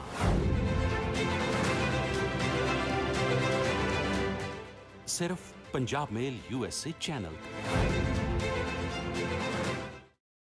ਪੰਜਾਬ ਮੇਲ TV USA ਦੇਖ ਰਹੇ ਸਾਰੇ ਦਰਸ਼ਕਾਂ ਦਾ ਬ੍ਰੇਕ ਤੋਂ ਬਾਅਦ ਇੱਕ ਵਾਰ ਫਿਰ ਸਵਾਗਤ ਹੈ। ਸਰਦਾਰ ਨਰਿੰਦਰ ਸਿੰਘ ਸੱਤੀ ਹੁਣੀ ਸਾਡੇ ਨਾਲ ਬਣੇ ਹੋਏ ਆ। ਵੱਧਦੇ ਹਾਂ ਅਗਲੀ ਖਬਰ ਵੱਲ। ਸੱਤੀ ਸਾਹਿਬ, ਡੈਮੋਕ੍ਰੇਸੀ ਸੁਣਨ 'ਚ ਬਹੁਤ ਵਧੀਆ ਸ਼ਬਦ ਲੱਗਦਾ, ਜਦ ਕਿ ਹੁਣ ਤੇ ਕਈ ਲੋਕੀ ਇਹ ਵੀ ਕਹਿਣ ਲੱਗ ਪਏ ਵੀ ਇਹਦੇ ਨਾਲੋਂ ਤੇ ਮੋਨਾਰਕੀ ਠੀਕ ਸੀ ਸਾਡੇ ਲਈ, ਇੰਗਲੈਂਡ ਹੀ ਸਾਡੇ ਤੇ ਰਾਜ ਕਰਦਾ ਰਹਿੰਦਾ, ਸ਼ਾਇਦ ਅਸੀਂ ਇਹਦੇ ਨਾਲੋਂ ਸੁਖੀ ਵਸਦੇ। ਇਹ ਡੈਮੋਕ੍ਰੇਸੀ, ਲੋਕਤੰਤਰ ਦਾ ਰੋਜ਼ ਢਿੰਡੋਰਾ ਪਿੱਟਿਆ ਜਾਂਦਾ ਹੈ। ਵਿਰੋਧੀ ਧਿਰ ਵਾਲੇ ਕਹਿੰਦੇ ਆ ਲੋਕਤੰਤਰ ਦੀ ਹੱਤਿਆ ਹੋ ਰਹੀ ਆ, ਤੇ ਉਹ ਲੋਕਤੰਤਰ ਨੂੰ ਕਹਿ ਰਹੇ ਇਹ ਤਾਂ ਜੀ ਰਿਹਾ ਜੀ, ਲੋਕਤੰਤਰ ਇਹੀ ਹੁੰਦਾ ਹੈ। ਹੁਣ ਤੇ ਅਮਰੀਕਨ ਸੰਸਥਾ ਨੇ ਵੀ ਕਹਿ ਦਿੱਤਾ ਵੀ ਭਾਈ ਭਾਰਤ ਵਿੱਚ ਲੋਕਤੰਤਰਿਕ ਜਿਹੜੀਆਂ ਚੀਜ਼ਾਂ ਹੈਗਾ ਉਹਨਾਂ ਦਾ ਘਾਣ ਹੋ ਰਿਹਾ ਤੇ ਉਹਨਾਂ ਨੇ ਵੀ ਇਹਨਾਂ ਦੀ ਗ੍ਰੇਡਿੰਗ ਥੱਲੇ ਲੈ ਆਂਦੀ ਆ। ਉਹ ਤਾਂ ਕਹਿੰਦੇ ਤੁਸੀਂ ਆਜ਼ਾਦ ਹੀ ਨਹੀਂ ਗੇ ਪੂਰੇ ਰੂਪ 'ਚ ਭਾਰਤੀ। ਜਿਹੜੀ ਦੇਖੋ ਅਮਰੀਕਾ ਦੀ ਇੱਕ ਸਰਮੌਰ ਸੰਸਥਾ ਦੀ ਇਹ ਰਿਪੋਰਟ ਹੈ ਭਈ ਤੇਜਪਾਲ ਜੀ 2014 ਤੋਂ ਬਾਅਦ ਇਹ ਸਥਿਤੀ ਹੋਈ ਆ ਜੀ। ਸਮਝ ਲਓ ਵੀ ਮੋਦੀ ਸਰਕਾਰ ਵੇਲੇ ਤੋਂ ਦੇਖੋ ਸਭ ਤੋਂ ਜਿਹੜੇ ਮੌਲਿਕ ਅਧਿਕਾਰ ਹੁੰਦੇ ਆ ਕਿਸੇ ਡੈਮੋਕ੍ਰੇਸੀ 'ਚ ਲੋਕਤੰਤਰ 'ਚ ਪਹਿਲਾਂ ਹੁੰਦਾ ਬੋਲਣ ਦੀ ਆਜ਼ਾਦੀ। ਬਿਲਕੁਲ ਸਹੀ ਗੱਲ ਹੈ। ਅੱਜ ਸਾਨੂੰ ਬੋਲਣ ਦੀ ਆਜ਼ਾਦੀ ਨਹੀਂ, ਅਸੀਂ ਸਰਕਾਰ ਦੀ ਆਲੋਚਨਾ ਹੀ ਨਹੀਂ ਕਰ ਸਕਦੇ। ਮਤਲਬ ਸੱਟ ਲੱਗੀ ਤੇ ਸੀ ਨਹੀਂ ਕਰ ਸਕਦੇ। ਠੀਕ ਹੈ, ਸੱਟ ਲੱਗੀ ਤੇ ਸੀ ਨਹੀਂ ਕਰ ਸਕਦੇ। ਦੂਸਰਾ ਆ ਵੀ ਸਭ ਤੋਂ ਵੱਡੀ ਗੱਲ ਸੰਵਿਧਾਨ ਨੂੰ ਢਾਹ ਲਾਈ ਜਾ ਰਹੀ ਆ। ਬਿਲਕੁਲ। ਸਾਡਾ ਸੰਵਿਧਾਨ ਦੁਨੀਆ ਦੇ ਬਿਹਤਰੀਨ ਸੰਵਿਧਾਨਾਂ 'ਚੋਂ ਜਿਹੜੀਆਂ ਚੁਣਿੰਦਾ ਚੀਜ਼ਾਂ ਲੈ ਕੇ ਅੰਬੇਡਕਰ ਸਾਹਿਬ ਨੇ ਦੀ ਅਗਵਾਈ ਦੇ ਵਿੱਚ ਬਣਦਾ ਆ। ਤੇ ਅੱਜ ਸੰਵਿਧਾਨਿਕ ਅਦਾਰਿਆਂ ਨੂੰ, ਸੰਵਿਧਾਨ ਨੂੰ ਜਿਹੜੀ ਆ ਉਹ ਵੱਡੇ ਪੱਧਰ ਤੇ ਢਾਹ ਲਾਈ ਜਾ ਰਹੀ ਆ। ਦੇਸ਼ ਧਰੋਹੀ ਦੇ ਲੇਬਲ ਲੱਗ ਰਹੇ ਨੇ। ਠੀਕ ਹੈ, ਸਿਰਫ ਇੱਕ ਹੀ ਪਾਰਟੀ ਦਾ ਝੰਡਾ, ਇੱਕ ਹੀ ਪਾਰਟੀ ਦੀ ਵਿਚਾਰਧਾਰਾ ਰੱਖਣ ਵਾਲੇ ਲੋਕ ਸਿਰਫ ਦੇਸ਼ ਸੇਵਕ ਆ, ਦੇਸ਼ ਭਗਤ ਨੇ। ਬਾਕੀ ਸਾਰਾ ਹਿੰਦੁਸਤਾਨ ਜਿਹੜਾ ਆ ਉਹ ਦੇਸ਼ ਧਰੋਹੀ ਹੈਗਾ। ਤਾਂ ਕਿੰਨੇ ਲੋਕ ਜਿਹੜੇ ਆ ਬੁੱਧੀਜੀਵੀ ਫੜ ਕੇ ਅੰਦਰ ਦਿੱਤੇ ਹੋਏ ਆ। ਬਰਬਰਾ ਰਾਓ ਵਰਗਿਆਂ ਨੂੰ, ਬਿਲਕੁਲ, ਜਿਹੜੇ ਬਜ਼ੁਰਗ 80 90 ਸਾਲ ਦੇ ਆ, ਔਰ ਪੱਤਰਕਾਰਾਂ ਤੇ ਹਮਲੇ ਹੋ ਰਹੇ ਆ। ਕਹਿੰਦੇ ਆ ਵੀ ਜਿਹੜੀ ਲੋਕਤੰਤਰ ਦਾ ਚੌਥਾ ਥੰਮ ਜਿਹੜਾ ਆ ਉਹ ਪ੍ਰੈਸ ਹੁੰਦੀ ਆ, ਤੇ ਅੱਜ ਪ੍ਰੈਸ ਜਿਹੜੀ ਆ ਉਹਦੀ ਆਜ਼ਾਦੀ ਜਿਹੜੀ ਆ ਉਹ ਕੁਚਲ ਦਿੱਤੀ ਗਈ ਹੈ। ਸਿਰਫ ਜਿਹਨੂੰ ਸਾਰੀ ਦੁਨੀਆ 'ਚ ਇਸ ਵੇਲੇ ਗੋਦੀ ਮੀਡੀਆ ਕਿਹਾ ਜਾ ਰਿਹਾ ਉਹ ਕਾਰਪੋਰੇਟਾਂ ਦੇ ਹੱਥ ਹੈ। ਤਾਂ ਗੋਦੀ ਮੀਡੀਆ ਤੋਂ ਇਲਾਵਾ ਇੱਥੇ ਕੋਈ ਸਰਕਾਰ ਦੀ ਆਲੋਚਨਾਤਮਕ ਰੁਖ ਰੱਖਦਾ ਆ, ਚਾਹੇ ਉਹ ਕੋਈ ਵੀ ਚੈਨਲ ਆ, ਅਖਬਾਰ ਹੈ, ਤੇ ਉਹਨੂੰ ਆਨੇ ਬਹਾਨੇ ਜਾਣੀ ਕਿ ਉਹਨਾਂ ਦੀ ਸੰਘੀ ਨੱਪਣ ਦਾ ਯਤਨ ਕੀਤਾ ਜਾ ਰਿਹਾ। ਮਨਦੀਪ ਪੁਨੀਆ ਦੀ ਆਪਾਂ ਉਦਾਹਰਨ ਲੈ ਲਈਏ। ਠੀਕ ਹੈ, ਤੇ ਉਹਨੂੰ ਬਿਨਾਂ ਵਜ੍ਹਾ ਚੁੱਕ ਕੇ ਅੰਦਰ ਦਿੱਤਾ ਜਾਂਦਾ ਕਿਉਂਕਿ ਉਹਨੇ ਸੱਚ ਦਿਖਾ ਦਿੱਤਾ ਸੀਗਾ। ਬਿਲਕੁਲ। ਸੋ ਮੈਂ ਬਿਲਕੁਲ ਉਸ ਰਿਪੋਰਟ ਦੇ ਨਾਲ ਸਹਿਮਤ ਹਾਂ ਜਿਹੜੀ ਅਮਰੀਕਨ ਸੰਸਥਾ ਨੇ ਦਿੱਤੀ ਹੈ। ਅੱਛਾ, ਇੱਕ ਖਬਰ ਹੋਰ ਜੀ ਗੁਜਰਾਤ ਤੋਂ ਆਈ ਹੈ ਜੀ। ਸਾਡੇ ਪ੍ਰਧਾਨ ਮੰਤਰੀ ਸਾਹਿਬ ਪਹਿਲਾਂ ਗੁਜਰਾਤ ਦੇ ਚੀਫ ਮਿਨਿਸਟਰ ਸੀਗੇ ਜੀ। 127 ਬੰਦੇ 2001 ਦੇ ਵਿੱਚ UAPA ਦੇ ਅੰਡਰ ਅਰੈਸਟ ਕੀਤੇ ਜਾਂਦੇ ਆ ਜੀ। 20 ਸਾਲ ਉਹਨਾਂ ਦੀ ਇਨਵੈਸਟੀਗੇਸ਼ਨ ਕੀਤੀ ਜਾਂਦੀ ਹੈ ਔਰ 20 ਸਾਲ ਉਹਨਾਂ ਨੂੰ ਅੰਦਰ ਰੱਖਿਆ ਜਾਂਦਾ ਜੀ। ਤੇ ਹੁਣ ਆ ਕੇ ਉਹ ਬਰੀ ਹੋ ਜਾਂਦੇ ਆ। ਇੱਦਾਂ ਆ ਵੀ ਇਹ ਗੁਜਰਾਤ ਦੀ ਗੱਲ ਹੈ। ਅਨਲੌਫੁਲ ਐਕਟੀਵਿਟੀਜ਼ ਪ੍ਰੀਵੈਂਸ਼ਨ ਐਕਟ ਜਿਹੜਾ UAPA ਆ, ਉਹਦੇ ਤਹਿਤ ਸਿੰਮੀ ਦੇ ਇਹ ਬੰਦੇ ਜਿਹੜੇ ਆ ਅੰਦਰ ਦਿੱਤੇ ਗਏ। ਇਹ ਕਹਿ ਕੇ ਵੀ ਸਿੰਮੀ ਦੇ ਆ ਜਿਹੜਾ students Islamic movement of India, ਠੀਕ ਹੈ, ਜਿੱਤੇ ਬੈਨ ਲੱਗਾ ਹੋਇਆ। ਬੈਨ ਇਹ ਪਾਬੰਦੀਸ਼ੁਦਾ ਜਥੇਬੰਦੀ ਆ। 1977 ਚ ਅਲੀਗੜ੍ਹ ਮੁਸਲਿਮ ਯੂਨੀਵਰਸਿਟੀ ਚ UP ਦੇ ਵਿੱਚ ਇਹਦੀ ਸਥਾਪਨਾ ਹੋਈ ਸੀ। ਅਜੇ ਵੀ ਇਹ ਬੈਂਡ ਹੈਗੀ ਆ। ਔਰ ਉਹਨਾਂ ਚੋਂ ਤੁਸੀਂ ਦੇਖੋ ਵੀ ਸਿਤਮ ਦੇਖੋ ਵੀ 5 ਜਿਹੜੇ ਆ ਵਿਦਿਆਰਥੀ ਉਹ ਜਿਹੜੇ ਲੋਕ ਨੇ ਉਹ ਜੇਲ੍ਹ ਦੇ ਵਿੱਚ ਹੀ ਮਰ ਜਾਂਦੇ ਆ। ਕੋਈ ਚਲਾਨ ਨਹੀਂ ਪੇਸ਼ ਹੁੰਦਾ ਔਰ ਹੁਣ ਅਦਾਲਤ ਦੇ ਹੁਕਮਾਂ 'ਤੇ ਉਹਨਾਂ ਦੀ ਰਿਹਾਈ ਹੁੰਦੀ ਆ। ਐਮਰਜੈਂਸੀ ਵੇਲੇ ਵੀ ਇੱਦਾਂ ਹੀ ਹੁੰਦੀ ਸੀ। ਮੀਸਾ DIR 2 ਕਾਨੂੰਨ ਸੀਗੇ, ਕਾਲੇ ਕਾਨੂੰਨ, maintenance of internal security act ਤੇ ਡਿਫੈਂਸ ਆਫ ਇੰਡੀਅਨ ਰੂਲਸ, ਉਹਦੇ ਤਹਿਤ ਲੋਕਾਂ ਨੂੰ ਚੱਕ ਕੇ ਅੰਦਰ ਦਿੱਤਾ ਜਾਂਦਾ ਸੀਗਾ।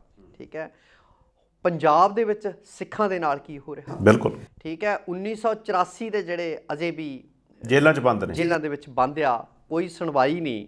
ਸੁੱਖ ਨਾਲ ਅਕਾਲੀ ਭਾਜਪਾ ਗੱਠਜੋੜ ਪੰਜਾਬ 'ਚ ਵੀ ਇੰਨੇ ਸਾਲ ਰਾਜ ਕਰ ਗਿਆ, ਤੇ ਹੁਣ ਇਹਨਾਂ ਦੀ ਇੱਕ ਬੀਬੀ ਨੇ ਕੇਂਦਰੀ ਹਕੂਮਤ ਵੀ ਮਾਣ ਲਈ ਆ, ਰਾਜ ਮੰਤਰੀ ਸੀਗੇ। ਅੱਜ ਤੱਕ ਵੀ ਉਹਨਾਂ ਦੇ ਜਿਹੜੀਆਂ ਦੁੱਖਾਂ ਦਰਦਾਂ ਨੂੰ ਐਡਰੈਸ ਨਹੀਂ ਕੀਤਾ ਗਿਆ, ਉਹਨਾਂ ਦੀ ਰਿਹਾਈ ਲਈ ਕੋਈ ਪ੍ਰਬੰਧ ਨਹੀਂ ਕੀਤੇ ਗਏ, ਕਿਤੇ ਨਹੀਂ ਆਹ ਦਾ ਨਾਰਾ ਮਾਰਿਆ ਗਿਆ। ਠੀਕ ਹੈ।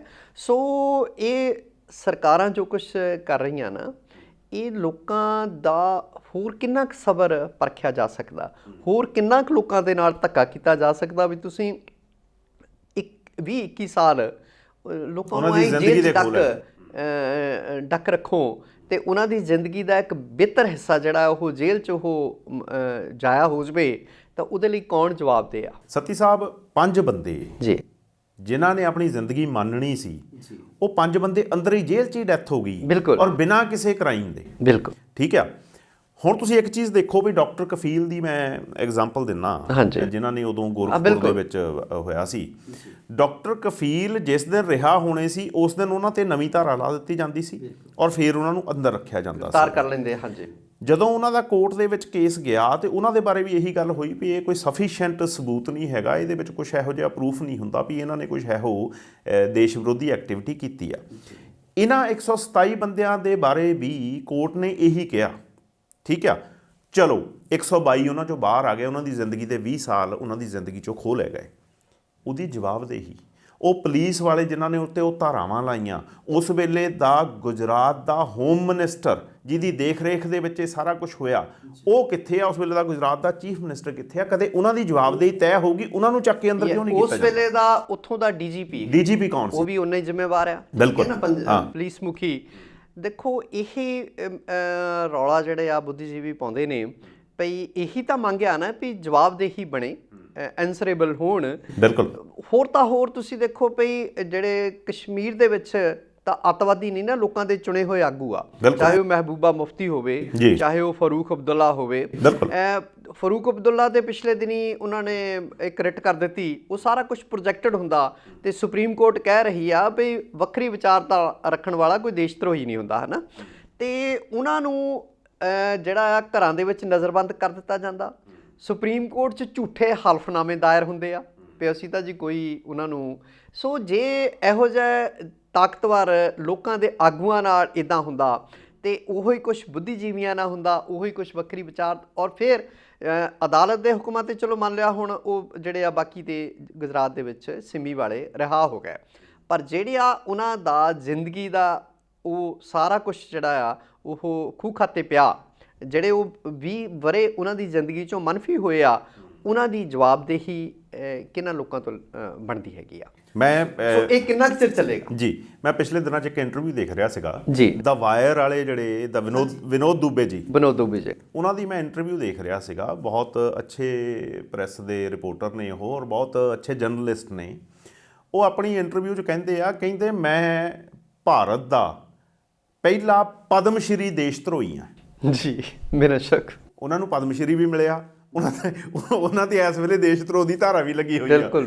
ਤੁਸੀਂ ਆਪ ਦੇਖ ਲਓ ਦੇਸ਼ ਦੇ ਹਾਲਾਤ ਕੀ ਆ। ਤੁਸੀਂ ਉਹ ਇੱਕ ਦੇਸ਼ ਦਾ ਪਦਮ ਸ਼੍ਰੀ, ਉਸੇ ਦੇਸ਼ ਦਾ ਦੇਸ਼ ਧਰੋਹੀ। ਬਿਲਕੁਲ। ਸੋ ਦੇਖੋ ਕਿੱਡਾ ਵੱਡਾ ਇਹ ਟਾਈਟਲ ਹੈਗਾ ਓਨਰ ਦਾ, ਪਦਮ ਸ਼੍ਰੀ, ਤੇ ਉਹਦੇ ਤੇ ਹੀ ਦੇਸ਼ ਧਰੋਹ ਦੇ ਪਰਚੇ ਹੋਣ।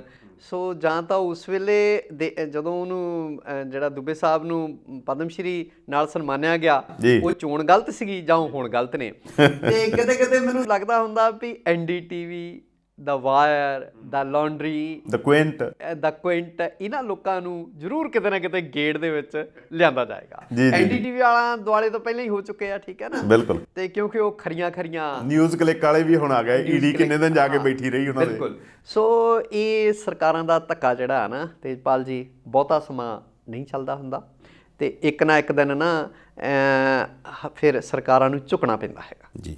ਚੀਫ ਜਸਟਿਸ ਆਫ ਇੰਡੀਆ ਉਹਨਾਂ ਨੇ ਪਿਛਲੇ ਦਿਨੀ ਰੇਪ ਤੇ ਰੇਪਿਸਟ ਦੀ ਕੋਈ, ਜਿਹਦੇ ਨਾਲ ਵਿਚਾਰੀ ਨਾਲ ਰੇਪ ਹੋਇਆ, ਰੇਪ ਵਿਕਟਮ ਤੇ ਰੇਪਿਸਟ, ਉਹ ਕੋਈ ਗੱਲ ਕੀਤੀ ਆ ਜਿਹਨੂੰ ਮਤਲਬ ਜਿਹੜੇ ਔਰਤਾਂ ਦੇ ਸੰਗਠਨ ਆ, ਅੱਜ ਔਰਤ ਦਿਵਸ ਵੀ ਆ, ਥੋੜ੍ਹੀ ਜਿਹੀ ਗੱਲ ਉਹਦੇ ਬਾਰੇ ਕਰਨੀ ਆਪਣੀ ਬਣਦੀ ਆ। ਉਹਨਾਂ ਨੇ ਬਹੁਤ ਬੁਰਾ ਮਨਾਇਆ ਉਸ ਕਮੈਂਟ ਦਾ ਵੀ ਜਿਸ ਦੇਸ਼ ਵਿੱਚ ਬਲਾਤਕਾਰੀਆਂ ਦੇ ਹੱਕ ਦੇ ਵਿੱਚ ਹਾਕਮ ਪਾਰਟੀ ਦੇ ਲੋਕ ਜਲੂਸ ਕੱਢਦੇ ਹੋਣ, ਠੀਕ ਹੈ, ਜਿਸ ਦੇਸ਼ ਦੇ ਵਿੱਚ ਬਲਾਤਕਾਰ ਵੀ ਹੋਵੇ ਔਰ ਚੂਮਨਾ ਕਰਨ ਦਿੱਤੀ ਜਾਂਦੀ ਹੋਵੇ, ਬਲਾਤਕਾਰੀਆਂ ਦੇ ਜਿਹੜੇ ਗੁੰਡੇ ਨੇ ਉਹ ਰਸਤੇ ਦੇ ਵਿੱਚ ਜਿਹੜੀਆਂ ਪੀੜਤ ਧਿਰਾਂ ਉਹਨਾਂ ਦੀਆਂ ਗੱਡੀਆਂ ਦੇ ਐਕਸੀਡੈਂਟ ਕਰਦੇ ਹੋਣ, ਬਿਲਕੁਲ, ਜਿੱਥੇ ਪੀੜਤ ਧਿਰ ਦੀ ਲਾਸ਼ ਵੀ ਜਿਹੜੀ ਅੱਧੀ ਰਾਤ ਨੂੰ ਪੁਲਿਸ ਸਾੜ ਦਿੰਦੀ ਹੋਵੇ, ਉੱਥੋਂ ਦੀ ਸੁਪਰੀਮ ਕੋਰਟ, ਸਰਵਉੱਚ ਅਦਾਲਤ ਜਿਹੜੀ ਏਪੈਕਸ ਕੋਰਟ ਆ ਇੰਡੀਆ ਦੀ, ਉਹਦੇ ਚੀਫ ਜਸਟਿਸ ਵਾਲੀ ਬੈਂਚ ਕਹੇ ਭਾਈ ਤੇਰਾ ਜਿਹੜੀ ਬੱਚੀ ਬਲਾਤਕਾਰ ਪੀੜਤ ਆ, ਉਹ ਬਲਾਤਕਾਰ ਕਰਨ ਵਾਲੇ ਦੇ ਨਾਲ ਵਿਆਹ, ਇਹ ਕੋਈ ਹੱਲ ਹੈ? ਸੁਪਰੀਮ ਕੋਰਟ ਬਾਰੇ ਮੈਂ ਕੋਈ ਟਿੱਪਣੀ ਨਹੀਂ ਕਰਨੀ ਚਾਹੁੰਦਾ। ਸੁਪਰੀਮ ਕੋਰਟ ਦਾ ਆਪਣਾ ਫੈਸਲਾ ਆ ਵੀ ਬਲਾਤਕਾਰ ਦੇ ਮਸਲੇ 'ਚ ਕੋਈ ਸਮਝੌਤਾ ਨਹੀਂ ਤੇ ਕੋਈ ਮੁਆਫੀ ਨਹੀਂ। ਤੇ ਅੱਜ ਸਾਡੇ ਜਿਹੜੇ ਮੁੱਖ ਜੱਜ ਨੇ ਸੁਪਰੀਮ ਕੋਰਟ ਦੇ, ਉਹ ਇਹ ਕਹਿਣ ਭਈ ਇਹ ਮਸਲੇ ਦਾ ਇਹ ਹੱਲ ਆ, ਤਾਂ ਇਹ ਮੈਨੂੰ ਲੱਗਦਾ ਵੀ ਐਟ ਅ ਲਾਰਜ ਸਕੇਲ ਕੀ ਪਈ ਕੁੱਲ ਲੋਕਾਈ ਨੂੰ ਇਹ ਪ੍ਰਵਾਨਯੋਗ ਜਿਹੜਾ ਜੋ ਵੀ ਵਿਚਾਰ ਆ ਨਹੀਂ ਗਾ। ਅਤੇ ਇਸ ਤਰ੍ਹਾਂ ਹੋਵੇ ਵੀ ਸਾਡੀਆਂ, ਇਹਦਾ ਮਤਲਬ ਇਹ ਆ ਵੀ ਜਿਹੜੀ ਮਰਜ਼ੀ ਬੱਚੀ ਦੇ ਨਾਲ ਜੋ ਕੁਛ ਮਰਜ਼ੀ ਦੇਸ਼ ਵਿੱਚ ਹੋਵੇ, ਬਾਅਦ 'ਚ ਇੱਕ ਹੱਲ ਸੁਪਰੀਮ ਕੋਰਟ ਕੱਢ ਦਿੱਤਾ ਵੀ ਉਹਦੇ ਨਾਲ ਵਿਆਹ ਕਰ ਦਿਓ, ਤਾਂ ਫਿਰ ਉਹ ਸਜ਼ਾਵਾਂ ਮੇਰੀ ਜਾਚੇ ਜਿੰਨੀਆਂ ਸਖਤ ਸਜ਼ਾਵਾਂ ਇਸ ਵੇਲੇ ਅਰਬ ਮੁਲਕਾਂ ਦੇ ਵਿੱਚ ਨੇ ਨਾ, ਭਈ ਬੰਦੇ ਨੂੰ ਚੁਰਾਹੇ 'ਚ ਗੱਡ ਕੇ ਮਾਰਦੇ ਨੇ, ਲਾਸ਼ ਵੀ ਲਟਕਦੀ ਰਹਿੰਦੀ ਆ, ਠੀਕ ਆ, ਕੋਲਾਂ ਦੇ ਉੱਤੇ, ਉਹੋ ਜਿਹੀਆਂ ਸਜ਼ਾਵਾਂ ਜਦ ਤੱਕ ਇੱਥੇ ਨਹੀਂ ਬਣਦੀਆਂ। ਉਹ ਕਿਉਂ ਨਹੀਂ ਬਣਦੀਆਂ? ਕਿਉਂਕਿ ਸਾਡੀ ਪਾਰਲੀਮੈਂਟ 'ਚ ਜਿਹੜੇ ਲੋਕ ਬੈਠੇ ਆ ਉਹਨਾਂ 'ਤੇ ਇਹੋ ਜਿਹੇ ਮੁਕੱਦਮੇ ਦਰਜ ਆ, ਉਹੀ ਕ੍ਰਿਮੀਨਲਸ ਨੇ ਬਹੁਤੇ, ਠੀਕ ਹੈ, ਉਹੀ ਅਪਰਾਧਿਕ ਬਿਰਤੀ ਵਾਲੇ ਲੋਕ ਹੈ। ਦੇਖੋ ਕੋਈ ਉਹਦੇ ਲਈ ਕੋਈ ਕਾਨੂੰਨ ਨਹੀਂ ਵੀ ਇੱਕ ਬੰਦੇ ਦੇ ਖਿਲਾਫ ਕ੍ਰਿਮੀਨਲ ਕੇਸਿਸ ਚੱਲਦੇ ਨੇ, ਇੱਕ ਬੰਦਾ ਜਿਹਦੇ 'ਤੇ ਕ੍ਰਿਮੀਨਲ ਕੇਸ ਦਰਜ ਹੋ ਗਿਆ, ਮਤਲਬ ਸਜ਼ਾ ਹੋ ਗਈ, ਉਹ ਸਰਕਾਰੀ ਨੌਕਰੀ ਨਹੀਂ ਕਰ ਸਕਦਾ। ਅਤੇ ਕਿੰਨੇ ਕ੍ਰਿਮੀਨਲ ਕੇਸ ਕਤਲ ਦੇ, ਬਲਾਤਕਾਰ ਦੇ ਦਰਜ ਹੈ, ਅਤੇ ਉਹ ਪਾਰਲੀਮੈਂਟ 'ਚ ਬੈਠੇ ਆ, ਦੇਸ਼ ਚਲਾ ਰਹੇ ਆ। ਸੋ ਇਹ ਜਦ ਤੱਕ ਡਿਸਪੈਰਿਟੀ, ਇਹ ਜਦ ਤੱਕ ਨਾ ਬਰਾਬਰੀ ਖਤਮ ਨਹੀਂ ਹੁੰਦੀ, ਜਦ ਤੱਕ ਕਾਨੂੰਨ ਦੀਆਂ ਨਜ਼ਰਾਂ 'ਚ ਸਾਰੇ ਸ਼ਹਿਰੀ ਬਰਾਬਰ ਨਹੀਂ ਹੁੰਦੇ, ਤਦ ਤੱਕ ਇਹੋ ਜਿਹਾ ਸਾਰਾ ਕੁਛ ਜਿਹੜਾ ਉਹ ਦੇਖਣ ਨੂੰ ਮਿਲੇਗਾ। ਪਰ ਸੁਪਰੀਮ ਕੋਰਟ ਦੇ ਮੁੱਖ ਜੱਜ ਵੱਲੋਂ ਜਿਹੜੀ ਇਹੋ ਜਿਹੀ ਟਿੱਪਣੀ ਹੈ, ਇਹੋ ਜਿਹੇ ਵਿਚਾਰ, ਉਹ ਕਿਸੇ ਵੀ ਤਰ੍ਹਾਂ ਸਵੀਕਾਰਯੋਗ ਨਹੀਂ ਹੈ। ਕਰਨਾਟਕ ਦੇ ਵਿੱਚ ਇੱਕ CD ਆਈ ਆ ਪਿਛਲੇ ਦਿਨਾਂ 'ਚ, ਇੱਕ ਔਰਤ ਨੂੰ ਨੌਕਰੀ ਦਾ ਝਾਂਸਾ ਦੇ ਕੇ ਇੱਕ ਉੱਥੇ ਦਾ ਮਿਨਿਸਟਰ ਜਿਹੜਾ ਉਹਨਾਂ ਰੇਪ ਕਰਦਾ, ਅਤੇ ਹੁਣ ਉਹ 6 ਮਿਨਿਸਟਰ ਜਿਹੜੇ ਹੋ ਰਿਹਾ ਉਹ ਵੀ ਇਸ ਕੇਸ 'ਚ ਇਨਵੋਲਵ ਹੁੰਦੇ ਆ, ਅਤੇ ਉਹ 6 ਦੇ 6 ਦਬਾਅ ਬਣਾ ਰਹੇ ਆ ਵੀ ਇਹ ਖਬਰ ਬਾਹਰ ਨਾ ਜਾਵੇ, ਤਾਂ ਉਹਦੇ ਹੱਕ 'ਚ ਉਤਰਿਆ ਹੈ, ਔਰ ਸਾਰੇ BJP ਦੇ ਜੀ। ਔਰ ਤੁਸੀਂ ਦੇਖੋ ਭਈ ਕੱਲ੍ਹ ਨੂੰ ਫਿਰ ਝੂਠੇ ਆਪਣੇ ਕਿਤੇ ਨਾ ਕਿਤੇ ਐਕਸੀਡੈਂਟ ਹੋ ਜਾਂਦੇ ਆ, ਪੀੜਤ ਧਿਰ ਜਿਹੜੀ ਆ ਉਹ ਦ੍ਰਿਸ਼ ਤੋਂ ਹੀ ਅਲੋਪ ਕਰ ਦਿੱਤੀ ਜਾਂਦੀ ਹੈ। ਸੋ ਇੱਦਾਂ ਆ ਭਈ ਇਹ ਜਿਹੜੇ ਕਹਿੰਦੇ ਹੁੰਦੇ ਆ ਭਈ, ਇੱਕ ਨਾ ਕਿਸੇ ਸ਼ਾਇਰ ਗੁਰਦਾਸਪੁਰ ਜ਼ਿਲ੍ਹੇ ਦੇ ਹਰਭਜਨ ਸਿੰਘ ਸ਼ਾਇਰ ਆ, ਜੇ ਮੈਂ ਨਾਂ ਠੀਕ ਲੈ ਰਿਹਾ ਹੋਵਾਂ, ਭਈ ਉਹ ਕਹਿੰਦੇ ਭਈ ਦੁੱਧ ਫੁੱਟ ਜਾਏ ਤਾਂ ਪਨੀਰ ਬਣ ਜਾਏ, ਰੁੱਖ ਟੁੱਟ ਜਾਵੇ ਤਾਂ ਸ਼ਤੀਰ ਬਣ ਜਾਏ, ਗੁੰਡਿਆਂ ਦੇ ਨਾਲ ਵੀ ਰੱਖੋ ਰਾਮ ਰਾਮ, ਕੀ ਪਤਾ ਕੋਈ ਇਹਨਾਂ 'ਚੋਂ ਵਜ਼ੀਰ ਬਣ ਜਾਏ। ਬਿਲਕੁਲ ਸਹੀ ਗੱਲ। ਸੋ ਜਦੋਂ ਸਾਡੇ ਵਜ਼ੀਰਾਂ 'ਤੇ ਬਲਾਤਕਾਰ ਦੇ ਪਰਚੇ ਹੋਣ, ਸਾਡੇ MPs ਤੇ MLA ਸਾਹਿਬਾਨ 'ਤੇ, ਔਰ ਕ੍ਰਿਮੀਨਲ ਕੇਸ, ਅਪਰਾਧਿਕ ਕੇਸ ਦਰਜ ਹੋਣ, ਤੇ ਉਹ ਸਾਡੇ ਸਦਨਾਂ 'ਚ ਬੈਠੇ ਹੋਣ, ਸਟੇਟ ਅਸੈਂਬਲੀਜ਼ ਵਿੱਚ ਬੈਠੇ ਹੋਣ, ਸਾਡੀ ਪਾਰਲੀਮੈਂਟ 'ਚ ਬੈਠੇ ਹੋਣ, ਤੇ ਉਦੋਂ ਫਿਰ ਇਹ ਕੁਛ ਜਿਹੜਾ ਆ ਉਹ ਉਹਦੀ ਆਸ ਰੱਖੀ ਜਾਣੀ ਚਾਹੀਦੀ ਆ। ਜੀ, ਅੱਜ ਦੇ ਪ੍ਰੋਗਰਾਮ 'ਚ ਇੰਨਾ ਹੀ। ਅਗਲੇ ਪ੍ਰੋਗਰਾਮ ਤੱਕ ਇਜਾਜ਼ਤ ਦਿਓ। ਸੱਤੀ ਸਾਹਿਬ, ਬਹੁਤ ਵਧੀਆ ਜਾਣਕਾਰੀ ਦਿੱਤੀ, ਬਹੁਤ ਬਹੁਤ ਧੰਨਵਾਦ। ਸਤਿ ਸ਼੍ਰੀ ਅਕਾਲ ਜੀ। ਸਤਿ ਸ਼੍ਰੀ ਅਕਾਲ ਜੀ।